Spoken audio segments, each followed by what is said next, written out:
दोस्तों नमस्कार। आज हम बात करेंगे उत्तर प्रदेश की। कहते हैं कि बिल्ली चाहे काली हो चाहे सफेद हो, इससे कोई फर्क नहीं पड़ता। फर्क इस बात से पड़ता है कि बिल्ली चूहा पकड़ती है कि नहीं पकड़ती। आजकल उत्तर प्रदेश में कई बिल्ले अपनी अपनी मान से बाहर निकल आए हैं। अब हमें ध्यान ये रखना होगा, सोचना ये होगा कि ये जो बिल्लियां और जो बिल्ले बाहर निकल आए हैं, कहीं हमारे वोट का जो बर्तन है उसका ढक्कन खुला ना रह जाए। कहीं हमें रंगीन सपने दिखाकर, अलग अलग किस्म के झूठ बोलकर हमारे बर्तन को चट ना कर जाएं और हम 5 साल तक हाथ मलते रह जाएं। आजकल उत्तर प्रदेश में एक नई नेता का पदार्पण हुआ है, प्रियंका गांधी। उन्होंने 40% महिलाओं को सीटें देने का वायदा किया है। साथ ही उन्होंने स्कूटी बांटना, लड़कियों को साइकिल देना, पैसे देना और कई तरह के प्रलोभन सामने रख दिए हैं। अब उनसे यह पूछा जाए कि जिन स्टेट्स में आपकी सरकार है, आप पहले यही काम, जहां पर आपकी सरकार चल रही है, यही काम वहां क्यों नहीं कर देते? वहां तो आप आसानी से कर सकते हैं, लेकिन वहां चुनाव नहीं है, चुनाव उत्तर प्रदेश में है, तो यह काम उत्तर प्रदेश में ही होगा। ये सब के सब नेता जो हैं बहुत ही गरीब हैं। इनके पास चलने के लिए कार नहीं होती, इनके पास बंगला नहीं होता, इनका बैंक बैलेंस बहुत कम होता है, लेकिन ये पब्लिक को माल बांटेंगे, फ्री में माल बांटेंगे। और पैसा कहां से आएगा? एक्सचेकर्स का, उत्तर प्रदेश के लोगों का, उनका पैसा बटेगा। वो टैक्स देंगे, जीएसटी देंगे और उसके बाद ये पैसा आप लुटाएंगे। और कितना लुटाएंगे ये भी कोई गारंटी नहीं है, कितना खा जाएंगे ये भी कोई गारंटी नहीं है। तो उत्तर प्रदेश में एक अजब सा गजब सा खेल चल रहा है। उत्तर प्रदेश में किसानों के नाम पर भी जबरदस्त राजनीति हो रही है। कोई शख्स कहीं बुखार से भी मर जाए और अगर मारापीटी में मर जाए तो फिर तो सारे नेता बिलबिलाते हुए उनके घरों पर पहुंच जाते हैं। लखीमपुर खीरी का उदाहरण आपने देखा है। वहां पे एक शख्स ने अपनी गाड़ी से कुछ लोगों को रौंद दिया।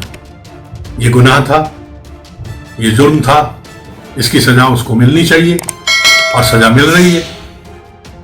लेकिन वहां पर 4 और लोगों की किसानों ने हत्या कर दी। अब ये किसान भी सो कॉल्ड किसान हैं। अब ये किसान हैं नहीं हैं, किसी पार्टी के लोग हैं, इसके बारे में भी कोई पक्का नहीं कहा जा सकता। अब ये सब के सब वहां पहुंच गए। वहां पे योगेंद्र यादव साहब भी लखीमपुर खीरी में अपना पत्ता खेलने के लिए पहुंच गए, लेकिन इस बात से राकेश टिकैत चढ़ गए। किसान संगठन के लोग चढ़ गए।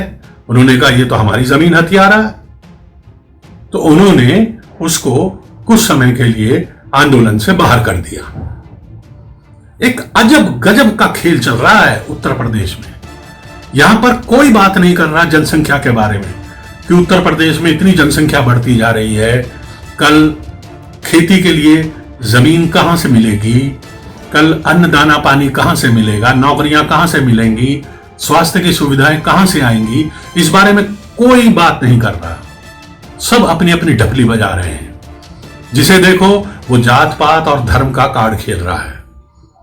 ब्राह्मणों को कहा जा रहा है कि राजपूत खराब हैं, राजपूतों को कहा जा रहा है दलित खराब हैं, दलितों को कहा जा रहा है महादलित खराब हैं, मुसलमानों को कहा जा रहा है हिंदू खराब हैं। सब अपनी अपनी फुटबॉल खेल रहे हैं। जिसके हाथ में जितने ये मासूम लोग चढ़ जाएं हत्ते, वही बढ़िया है। उत्तर प्रदेश में हम एक चीज और देखेंगे कि वहां पर बॉर्डर एरिया जो है, वहां पर मशरूम की तरह मदरसे उगाए हैं। और उत्तर प्रदेश के अन्य इलाकों में भी मदरसे और मस्जिदें उगाई हैं। अब वहां किस तरह की पढ़ाई हो रही है, वहां किस तरह के सब्जेक्ट्स पढ़ाए जा रहे हैं, क्या वहां के टीचर इस लायक हैं कि वो बच्चों को अच्छी शिक्षा दे सकें, क्या वहां विज्ञान, गणित, ये सब कंप्यूटर्स वगैरह पढ़ाया जा रहा है, नहीं जा रहा, इसका कोई पुरसाने हाल नहीं है। उत्तर प्रदेश में जो अपने अपने लोगों की बंदरबांट की गई थी, भर्ती की गई थी, उसमें से 20% टीचर्स ऐसे हैं जिन्हें वेडनेसडे लिखना नहीं आता, जिन्हें जनवरी की स्पेलिंग नहीं मालूम, लेकिन वो नौकरी कर रहे हैं और अंग्रेजी पढ़ा रहे हैं। देखिए कमाल की बात, अंग्रेजी पढ़ा रहे हैं। तो ये इस तरह का खेल जो यूपी में रचा गया, उससे पूरे यूपी का सत्यानाश करने में कोई कसर इन लोगों ने नहीं छोड़ी। जिसको जितना मिला उसने लूटा। इनके बड़े बड़े बंगले हैं, इनके पास हीरे जवाहरात हैं, इनके पास अथाह पैसा है, संपत्ति है, और ये करते क्या हैं? सिर्फ राजनीति करते हैं, पब्लिक के सेवक हैं। उत्तर प्रदेश में शहरों के नाम बदले जा रहे हैं, उस पर छाती पीटी जा रही है, सांप्रदायिक कृत्य कहा जा रहा है।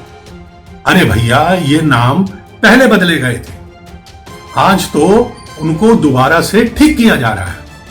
लेकिन सच बोलने में सबकी मां मरती है, क्योंकि वोटों का चक्कर है। सत्ता मिल जाए फिर नोटों का चक्कर है। आप एक और कमाल देखेंगे, श्री राम मंदिर बन रहा है तो उसमें भी अचानक ही सभी के अंदर भक्ति जाग गई है। जो पार्टी कल तक श्री राम को काल्पनिक चरित्र कह रही थी, वो आज उसका चिमटा बजा रही है, वहां जाकर माथा टेक रही है, नाक रगड़ रहे हैं। ये ऐसे प्रपंच वाले लोग हैं कि जिनकी ठा लेना इतना आसान नहीं होता।